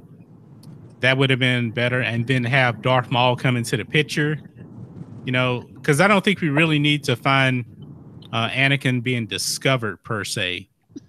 But Jake Lloyd, I mean, Mark Hamill said himself, Jake Lloyd did everything that George Lucas asked him to do. I mean, he was a kid. He was a 9-year-old kid. And if you think of it, he portrayed him pretty accurately. He cared about his mother. He always wanted to do the right thing, save things. He save everybody. He was naive. I mean, what 9-year-old, is thinking, what, I want to rule the galaxy, that kind of thing. Nobody would think that. No 9-year-old is truly born evil. And I think a lot of people had trouble seeing Darth Vader as a child, as a caring young child. Now, I was thinking that people probably wanted him to be like a juvenile delinquent or something like that. And maybe they would say, okay, this guy can actually be evil. But George's plan was, the Sith, they can take the best of you and flip it around and turn you into something that you never wanted to be. And that's what happened with him. I think that's a very good point, and I totally agree with you. See, I mean, I didn't have a problem with him because I think it was cool how they wanted to show, well, did he have a father? Oh, no, he didn't. Like, whoa, it's kind of like that's the Virgin Mary and he's Jesus Christ. Right. It's kind of like that's the story it gave me. So they wanted to show, this is the chosen one. This is the one that's going to fulfill the prophecy, And I thought, listen, I don't know. I know some people had problems with the prequels. I'm definitely not one of those people. Me neither. I'm original trilogy, but I thought it was great to see characters like Mace Windu, Qui-Gon Jinn, Kit Fisto, Yoda in his prime, fighting Count Dooku. I thought it was great to see how Palpatine used everybody like a chess game, like a pawn. It's like, hey, I'm the king, and I'm just going to use everybody, and everybody's going to do what I want them to do. And he couldn't have done to me a better job. He couldn't have done a better job to me. It was incredible what he did. Yeah, and that's what kind of upsets me about the sequel trilogy. We're thinking, all right, we're coming off the prequel. We get to see the Jedi in their prime. Return of Jedi. All right, Luke, he's the new Jedi master. The Jedi are going to be rebuilt, and we're back to square one again. No more Jedi, and also the only Jedi doesn't even want to be a Jedi. That I was like, where are the Jedi? Where is Luke's students? Let's see Luke rebuilding the Jedi Order. I mean, 30 years, he should have a full Jedi Order right now, a new council. Well, what I would think would be awesome. See, this is where they could have went. They could make movies in between. They could make like the Battle of Jakku. Like, what happened? Why is there ships all over this planet? I mean, I know the story because I read into it and everything. Isn't that in a video game? Yes, it's in Battlefront 2. Okay. But and it was great. But I think that if they made a movie out of it, it would be absolutely outstanding because you would see some EU characters which they don't have, because they're legends or whatever.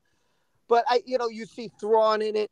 You'd see, Luke when he's looking for the artifacts. They could do Skywalker, like the story of what happened after the Return of the Jedi, his life. If they made these things, I think these are movies like Vader, the Jedi Purge, like Star Wars Theory is doing. You could have Plagueis, Sidious. If you made these movies, I guarantee that they would get people back. If they did EU movies, Old Republic, Obi-Wan, they would win everybody back in a hurry. Everybody would be like, oh, I want to see that. I want to see Vader when he's killing Jedis and hunting them down and with his Inquisitors and what they did. Like the comic book was phenomenal. I don't know if you guys read the comic, but it's really great. Rob, we know that, but but they want to give us, Cassian Andor. They want to give us the Mandalorian. They want to give us Rogue One. It's like they want to get completely away from the core of Star Wars, which is Sith and Jedi and the Force. They seem to be so don't even want to deal with that. What do you think, Doggy? That's what I'm thinking here too. Where's the Force? Where's the lightsabers and the Jedi at, right? And what my concern going in, I've said this for about a year now, right?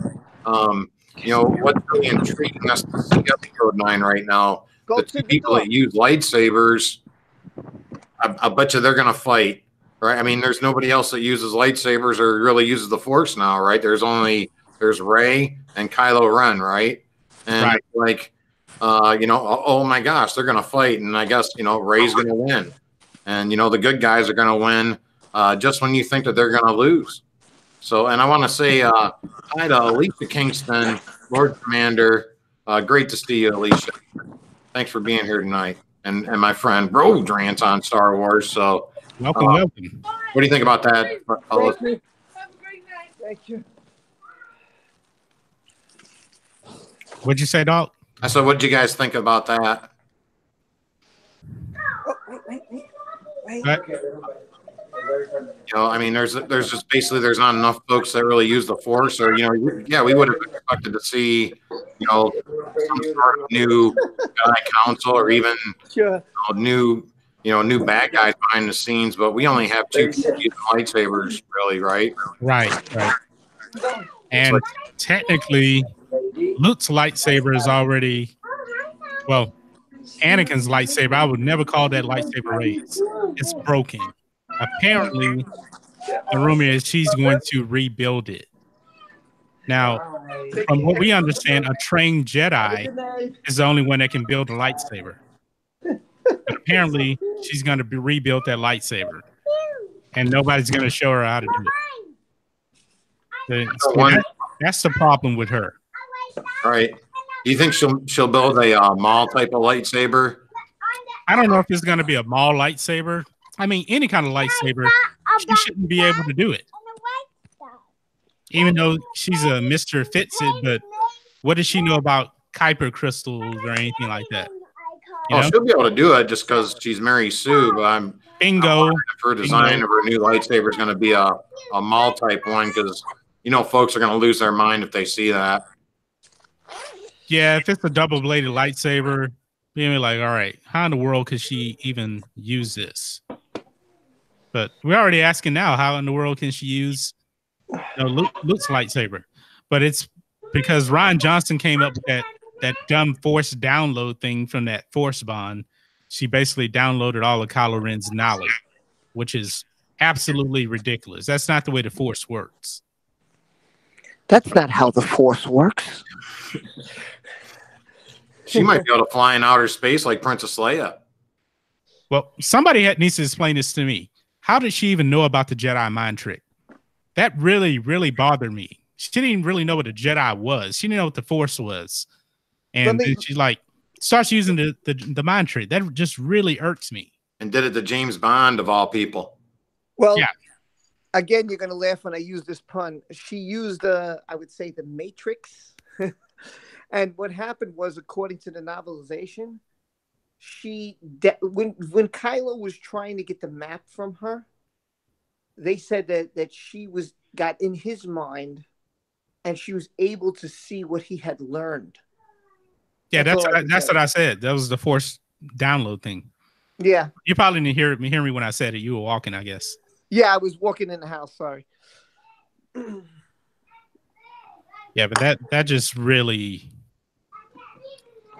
I really don't like that at all. Me neither. Don't. That's a Rian Johnson thing now, so it's canon. I know, unfortunately. But I am interested to see what's going to happen with the Knights of Ren in Episode 9. Where have they been? Who are they? Are they, I'm pretty sure they're Luke's former students. How strong with the Force are they? And how in the world is Rey going to take all of them out? Well, the question, what I thought was, which I thought was weird. Like, why didn't they just have, like, when they had the guards when Stu got killed, why would these guys even fight anybody at that point? They'd be like, okay, so Kylo took him out. Well, Kylo's the new leader. Why are you going to fight him? I thought that was stupid. Like, okay, they should have been shocked at first and then been like, okay, well, now we're just going to follow you. That's it. Well, because the guy's dead. What are you fighting for? Well, no, think of this. If you think of this, and I think Star Wars Theory kind of answered this question. Remember in his fan film, Vader was like choking the Emperor, even though it was a dream. Those stormtroopers, they were there to protect the Emperor. They weren't there to protect Vader. And right. I think that's the same thing with the Praetorian Guard. Praetorians, if you know Roman history, Praetorians were the bodyguards for the Emperor of Rome. 100% loyal to him and him only. So there is no second in command.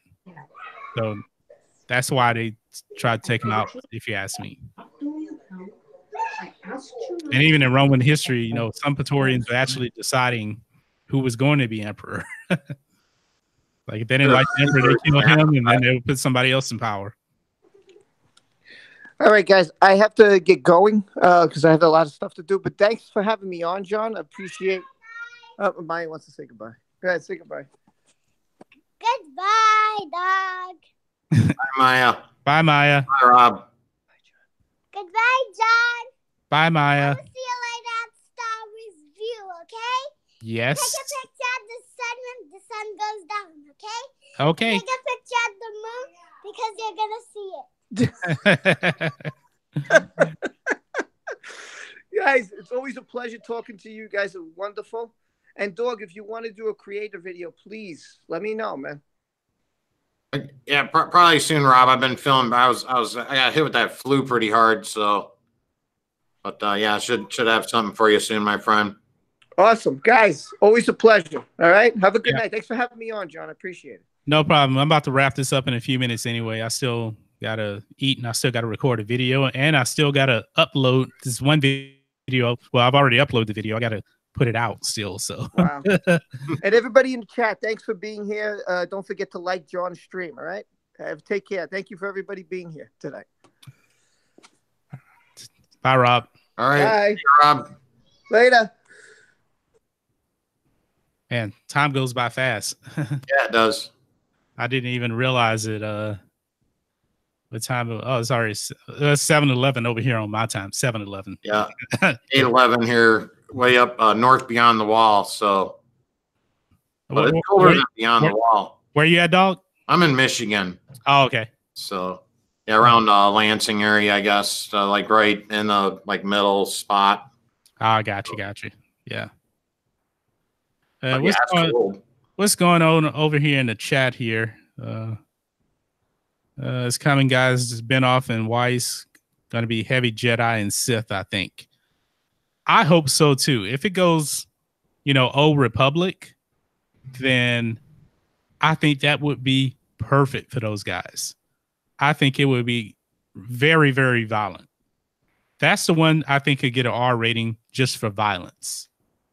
Yeah, and then do it like make it royalty, if you will, right? I mean, these guys are, working on, sets with, where they're dealing with, things of royalty and political things and, other, groups and clans and all that kind of stuff, right? Let them, try to bring that to Star Wars, if you will, right? Yeah. And yeah, let us go back and, way back away from this time frame, right? Or, even in the future if you have to. Right. But get us away from the area of The Last Jedi. Yes. Now, what if they actually did a Darth Bane movie? I mean, Darth Bane trilogy, actually. I'd be all for that. Yeah, because you can actually see all of the Sith, basically killing each other. And then Darth Bane pretty much wipes them out and creates the Rule of Two. And I don't think we actually know who his apprentice was in canon. But I want to say it was Santa. Santa. Okay. I think he had a couple of them, though. So just from what I had read prior to John, but I think there was, I think Darth Santa might have been one of his last ones, or, I think she was one. Then she kind of turned, and I think she kind of takes him down. But I don't know the story, 100%. I'm not like a complete expert on it, but I'm definitely intrigued by that story of, yeah, there's a Sith temple, right, and kind of like the college for the Sith, and he sees all the factions, or the weaker ones will just team up on the stronger, if you will, right? And he gets the the idea from other ancient history and teachings that there can only basically be two, right? So yeah, there can be only one. Cal. Yeah, Lock Hallis says it's Xana. Okay, Xana. I know a few things from the EU, but yeah, I would definitely be down for that. And we'd be so far away from The Last Jedi in that time frame that hey, we can kind of let Dan and Dave do their thing. Yeah. So I don't trust Lucasfilm around the era of the prequels and the original trilogy. I mean, they pretty much destroyed it now. It's destroyed the characters. They need to just start off fresh, get as far away as they can, go 500 years in the future, 500 years in the past. Maybe if they go, maybe we also see Yoda, like Yoda at like 200 years old, because was Yoda been around? No, Yoda wouldn't have been around for, the end of the Sith. He would have came just a little bit after, I believe, because I think it was like 1,000 years before the prequels, right? Right. And, Yoda was like 900 years old when he died, I think. Right. So yeah, I mean, it might have been a little bit after that time, but I mean, yeah, it would definitely be interesting. That's what's so great about Star Wars. The first line we see is a long time ago in a galaxy far, far away, right? I mean, that's really open for interpretation, right? And Right. it's pretty broad, so it's not like you can't work with that universe, right? But again, just like I got to hear your issues you had with the Force Awakens. I had the same, I pretty much felt like it was a carbon copy of A New Hope, and they were trying to just shove these new characters at us and trying to get us to like them a little too much, right? And they should have just, kind of just kind of let things kind of I don't know, make an original story, if you will, right? And an entertaining film. That's my first thing. But yeah, I just felt like it was just right out the bat when they gave the plans off to the droid and it takes off. It just felt like by the time I get to the bridge scene with Kylo and Han Solo, I'm thinking I'm watching Darth Vader and Obi-Wan Kenobi, right? So right, and you knew Han was dead. You knew, right? I already knew it. Yeah. But I want to know if Benoff and Weiss, if they actually go back in the past and they don't go necessarily back 1,000 years, will they go back like 500 years? And, the Sith is still around, but in those movies, you won't actually see the Sith. So who would the Jedi be fighting? Would it just be like dark Jedi, is what I'm assuming, if they went back like 500 years? Why not some new alien race or something too they could bring in too? I mean, that's what was great about Star Wars. Also, we had some pretty cool, aliens. Also, why not use try to bring aliens into it or something, right? Right. But I think if they're going to go back, I think they should go all the way back to the beginning of the Sith. I like that because he's an intriguing character, right? And you could have you could try to you could make another protagonist, if you will, in this too. Maybe Darth Zan is the protagonist in this film, right? I don't know how that exactly works out, but you can make a new kind of our new Luke Skywalker for this new story, right? But then you'd have Darth Bane would be our our main antagonist, or hell, he might even be the protagonist in this thing, right? Yeah. How the Sith were built, basically, right? So. And get Mark Hamill to actually voice Bane, Darth Bane, because he actually voiced him in the Clone Wars. Absolutely, why not? Yeah, that would be really, really cool right there to actually, because I didn't even know that was Mark Hamill. I didn't notice his voice. I mean, he sounded completely different. Right. Yeah, I didn't know until I'd read. I think I was doing a collaboration with my friend Milt, the Westerosi Ninja, and we were, I think we were doing like our top. Or like top 5 Sith or something like that, right? And I was doing some research on Darth Bane and things of that nature, right? But yeah, that's when I had learned that news. So I only watched like the first couple seasons of the Clone Wars series. I never continued with it. But yeah, I mean, yeah, Mark Hamill has a hell of a range, doesn't he? Yeah, you should definitely finish the Clone Wars. I mean, the Lost Seasons is really, really good. That's when you really get to see Palpatine. Like if you never watch any Star Wars movies, that Lost Seasons will let you know that Palpatine is up to no good right there, because that's when some of the clones actually kind of found out about their inhibitor chip, and they try to remove it. The whole 5 story is amazing. I mean, George Lucas came up with a great story for the clones. It makes you see the clones in a completely different way. So, yeah, you definitely got to finish the Clone Wars.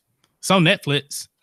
Oh yeah, I can definitely pick it up or check it out. But yeah, and plus I had heard from a lot of, it seems like most of the majority of the fan base I had heard seems like, it picks up at like season 3, 4, and 5. Those are like the really good seasons, if I'm not mistaken on that. So yeah, it seems like I haven't, I probably should, continue along with it. And yeah, Anakin actually falls to the dark side in the Clone Wars, but it's because he has this like spell cast on him when him and Obi-Wan, I think Ahsoka is on that planet, and Ahsoka gets possessed too, I believe. So it's some real good stuff, and you actually get to see like a Vader silhouette. So I think it's more like projecting his future, but you actually get to see him like turn, but he gets turned around though. So Okay. yeah, some real good stuff, man. Let's see here. So yeah, I did want to mention. Yeah, I think I saw it was your video recently. You said we're probably not going to see anything on the Super Bowl. Was that true? Yeah, I think that's pretty much confirmed now. Everybody's reporting that there is nothing for Star Wars on the Super Bowl. Okay. So it's not going to happen. So I don't know why. I think it's a missed opportunity. They really should try to do something for the Super Bowl, but it's not going to happen. It looks like that's unfortunate because they keep messing up.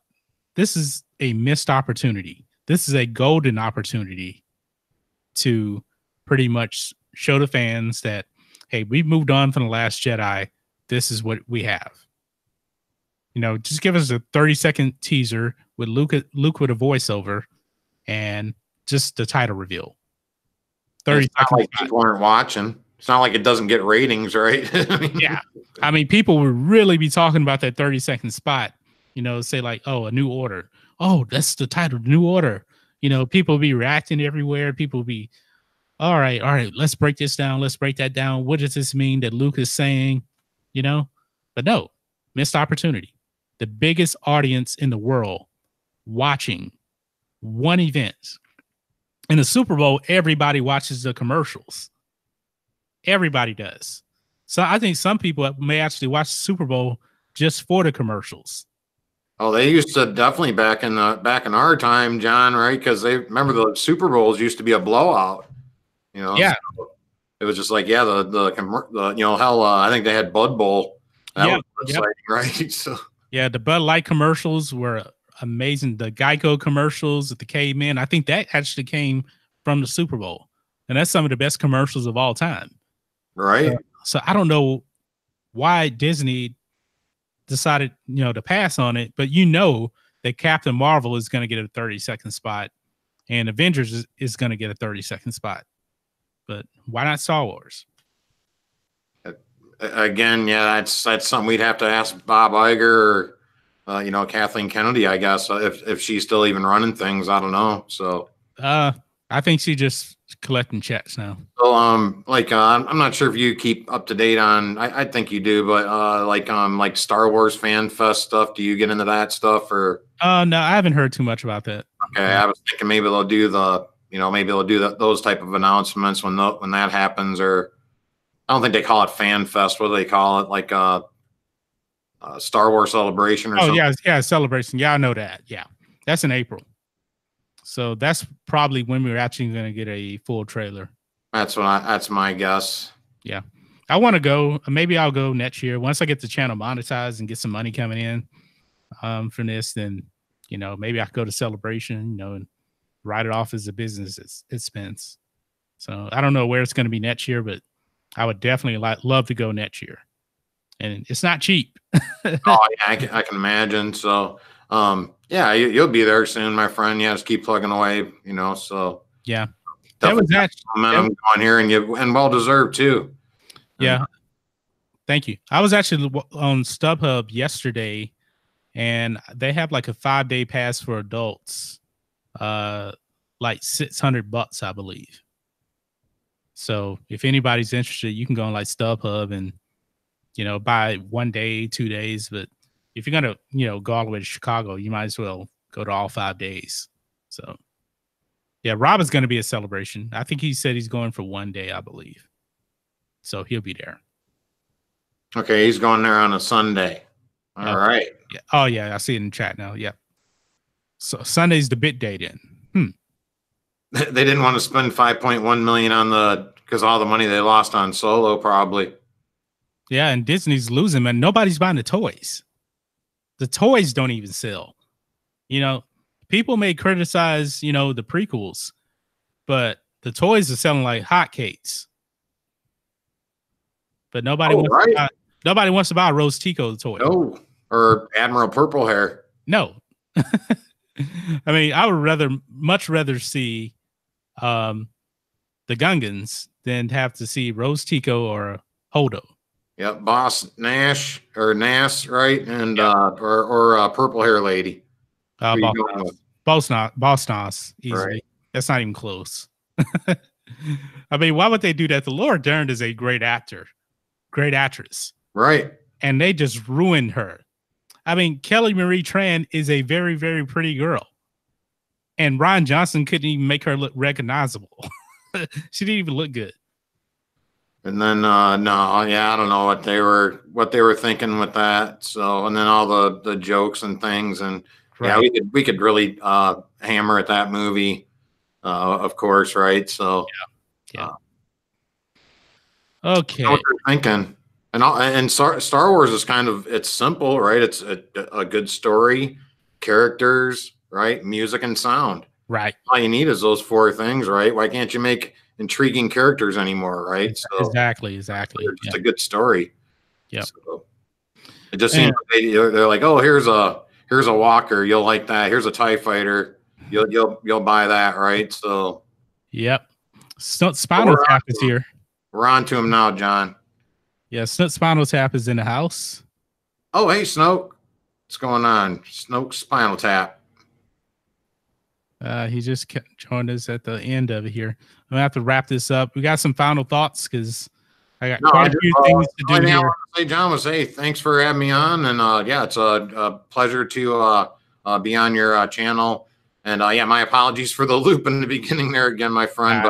But no problem. And talk some Game of Thrones. I know you're a Thrones fan too, right? Game of Thrones, best TV show of all time. All right. Yeah, let's do this again sometime. We'll talk some Thrones if you ever want to, man. You can come on my channel, or we can do it here. Or, yeah. Man. So do like a live stream after the show, after the show on Sunday. Like go live and talk about it and things like that. So hey, why not? Yeah, I'd be down for that. Yeah, that'd be awesome. Down for that. Yeah. Well, all right, guys, we're gonna wrap this up here. Thanks everybody for joining in. Be sure to tune in on Friday, 5 p.m. Me and Rhodes rants on Star Wars, Bad versus Evil, The Rule of Not To. So thank you so much. You guys have been amazing. Thank you for helping me straighten out my backdrop here. It looks very, very good. And that's all I have to say. You have anything to say, dog? No, until our next meeting, my friends. Thanks a lot. All right, folks. You guys have a good night, okay? Stay warm. Bye.